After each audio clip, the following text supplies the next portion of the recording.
So recently, I've been getting a couple questions on how I create these lower thirds and hand-drawn title animations. And the process is actually pretty easy, so I figured I'd make a video explaining exactly how I do it. Now, I got inspired to do this from a buddy of mine, Levi over at Left Coast Media, who's actually created a couple of his own videos explaining his process for going through and creating these titles. And I actually used those videos to learn how to do this in the first place. But after using them on a couple videos, I found a couple ways to kind of optimize and customize and add a little bit of color into the titles, because his method really only works with black and white. So let me get a table in here, let me get the iPad set up, and I'll show you how to create some of these hand-drawn title animations.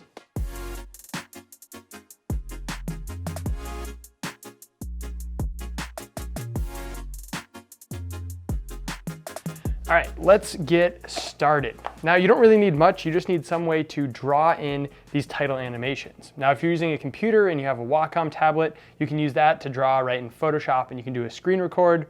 In my case, I'm gonna be using the iPad Pro with the Apple Pencil. Now, if you don't have the Apple Pencil, you can use your finger, but I like the Apple Pencil because I get a little more control and precision over what I'm actually creating. You'll also need an app if you're doing it on a tablet, and the one I like to use is called Procreate. It's a pretty popular app and it actually has a ton of functionality. I use it for a lot of my thumbnails and other drawings and animations and just sketching in general. Now in Procreate, what you're gonna do is go into the top right-hand corner and hit the little plus to create a new canvas. Now I've already added in a preset here, which is called titles. And the only thing that you have to have set up with this is that it's the right resolution. So I have it at 3840 by 2160. This makes it so it's the same size as my 4K video. And the other thing is that it has a black background. This is what we're gonna use to actually screen the image once we get into post-production. Now I'm just gonna take this black background and scale it up so it fits the entire window here. And then what we can do is start playing around with some of the brushes and find a look that we want. Now the one I usually go to for most of mine is this bamboo here, so I've just added it into my favorites. I don't actually remember where it is, but there's so many different ones in here that you can play around with and find one that fits your style and what you're going for. There's ones in here like monoline if you want to have a really clean line for your hand-drawn drawings, and obviously you can change the size of this, and you can go in and you can edit these so they have different flow and a bunch of different things, which I'm not going to dive into in this video. So let me just clear those out. And then we'll go back to the one that I use for these videos. So bamboo is kind of the style that I like to have. So once you have your brush selected and you know what you're gonna be writing, what you can do is start your screen recording. Now I've set up my iPad to have the record in the little control panel here. You have to do that in general settings. You can look it up online somewhere. But I can start recording here. You'll see it counts down 3, 2, 1. And now it's recording my screen. So anything I do on my screen, it's going to be turning that into a screen record file. So let's go ahead and write my name in here now. We'll do the intro kind of name lower third title card. So there we go. There's my entire name. We'll swipe back down. It's okay if I mess up there. We can turn it off, and now it is saved to our videos. So if I go in here and play it, you'll see it's gonna take a second because I was talking. To start drawing back exactly what I drew in Procreate. So this is perfect. This is gonna work for that intro title setup. So in here, before we transfer it over to the computer, I like to do a couple little edit tweaks. The first one is trimming the clip. So we obviously don't need to see this control panel. So if we go in and we can toggle the ends to right before I start writing, and then right before the control panel comes back up. That's gonna be perfect there. So we're done, save video. The other thing that you can do in the newer updates of the iPads is you can actually crop it. So we can get rid of all of this user interface that we don't want. So as soon as we drop it in Premiere, it's going to be ready to use as a overlay in the lower thirds. So we're gonna go to the crop, just grab the top bar, crop that out, crop that side, let's do the bottom a little bit, and then we can crop the top. This obviously won't be there once we export it. So as you can see, as I scrub through it here, we have exactly what we want. We don't have any of the user interface of Procreate, and we just have the in to out point, so it's gonna make it really easy once we get this into our editing software. Now before we send this over to the computer, let's make a couple different versions, as well as I wanna show you how to do some with color. So you basically always want to do it on black background, and if you want to have a black text, then you can just invert it once we get into the software. It just makes the blending modes a little bit easier to understand.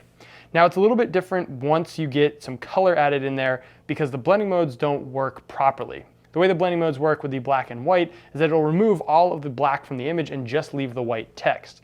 If you try to do that when there's color in the image, you're gonna get some weird opacity and color shifting. So if you want it to be a solid color, you have to do it a little bit differently. So we're gonna go up into the top here and choose our color picker. And we're just gonna pick a random color. I'll pick this red. You can change it later on, so it doesn't really matter what you pick right now. You just wanna pick a very vibrant color that's gonna be contrasted against the background. Now let's just start another recording and we'll do one of the other titles that you've probably already seen in this video. And don't worry about writing these out too fast because you can always change the speed that it comes on and leaves once we get into post. We'll go ahead and stop this recording. And let's go ahead and do that quick edit in Photos here. So we're going to crop out all of the user interface that we don't want. So the bottom and the side here. Make sure that's all good. Hit done, and then we can trim up the video so we're just keeping the part that we want. It's going to make it a little bit easier once we get in there that we don't have to do all this extra work. And then we'll go ahead and trim the clip. So I did it a couple times before I got it right, and starts right there. So that, and then we can trim off the end where the interface comes up. Perfect. Save the video. Now the process of getting it over to a Mac computer is much simpler than it is to get it onto a PC. It's pretty easy. You can just select both of your clips, hit share in the top left here, and then you can airdrop it to whatever device that you want to use it to. Now I'm actually editing on a PC, so the process is a little bit different, but I figured I'd show you in case some of you are editing on PC as well. Now what you're going to do is have both of your clips selected. You're going to go to File Saves, your iCloud drive, and I've actually created a folder for iPad transfers. And hit save. It's going to save both of those videos to that folder. And then on my PC, I actually have access to my iCloud drive and all of the folders that you just saw. So I can actually pull up these videos, bring them over to my hard drive, and then start editing with them in Premiere, which is pretty awesome. So let's head upstairs to the office and I'll show you how to get these files out of iCloud Drive onto a hard drive and then start editing them in Premiere and exactly what you need to do to get them to work.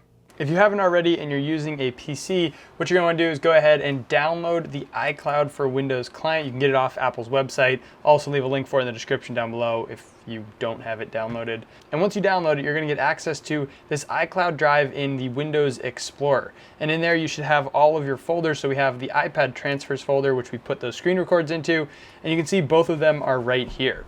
Now if you haven't already, you can download those and just drag them onto your hard drive, and then you can bring them right into Premiere. So I'm going to open up Premiere, and what we can do, this is the first one here, so we'll start with the intro just for my name. Go ahead and drag that whole thing down onto the clip, and you can see it has this black screen behind it. Now what we're going to do is click on that clip, go to Effect Controls, Blend Mode, and change that to Screen. That's what's going to get rid of all of the black information and just leave the white. Now we can move it around wherever we want to. We can place it in the lower thirds, we can place it in the upper right-hand corner, left-hand corner, wherever we want. I also kind of write up to the side, so I'm going to rotate it to kind of level that out a little bit. I think it's probably around 6 degrees, kind of flattens it. And that's pretty much it. You just kind of scale it, play around with it, and put it where you want it to. Now at the end of this clip, you also see that I add a little mark that I don't want. I accidentally scuffed it when I was going to hit the stop record.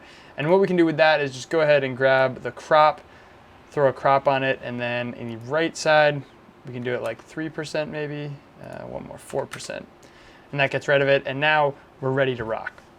Now when you go and play it and the animation's just happening way too slow because it takes a while for you to actually write out an entire thing, you can go ahead and speed this clip up. So if you hit R on the keyboard, you can get up the Retime Tool, and you can just grab and drag it to, I don't know, let's say we want it to happen in like 3 or 4 seconds. Drag that out a little bit longer. That looks pretty good. Yeah, I'll have it end right when I go to point to it. Now you can see it gets cut off at the end because we basically only captured the drawing portion of this animation. So if we want to keep it a little bit longer, if we scrub right to when the words finish, we can go ahead and cut it and then just retime the second half of that to kind of extend it out as far as we want. If you want it to last 20 seconds, 30 seconds, whatever you want to, you're not going to get any like skipping frames or anything like that. And then once you get it dragged out as far as you want it to go, you can add a cross dissolve by doing Control D. That'll add kind of a fade onto it so it just fades out at the end. Or if you want to, you can grab the beginning of the clip where you're writing it on, drag that to the end holding Alt so it'll kind of duplicate it. And then you can go speed duration, reverse speed, and then it'll actually write off the text as well. So you can kind of play around with that and just get something that works for you. But that's basically it if you're trying to do this white on black text using the screen method. Now let's jump ahead to where I do that other title where we're actually going to be playing around with some color. So let's drag this right into our timeline. We can scale it up a little bit. But you'll see when we throw on the blend mode to be screen, just like we would to get rid of the black, the red is see-through and it's kind of faded. It's not as vibrant as we want it to be. So what we're going to do is turn that back to normal and go over to the effects panel, and we're going to look for Luma Key. So we can grab this, drop it right on the clip, and you can see it does a similar thing to what screen did where it got rid of the black, and you're getting a faded kind of red. Now if we adjust these percentages of the threshold and cutoff, I think right around 15% on both of those was good. Kind of gets rid of all of the black edges, and it just gets you a nice solid red color. Now if we don't want our final color to actually be red, what you can do is go into the Luma Tree panel. You can go down to curves and then hue versus hue. If you use this little eyedropper tool, you can sample that red, and you can adjust the color of the image using the hue without having any like degradation to the actual image itself. And that's basically the difference in the process. Is one, you have to use the Luma Key to actually key out the black in the image versus just using the screen method, and then you can use that Luma Tree color to change the hue of the image.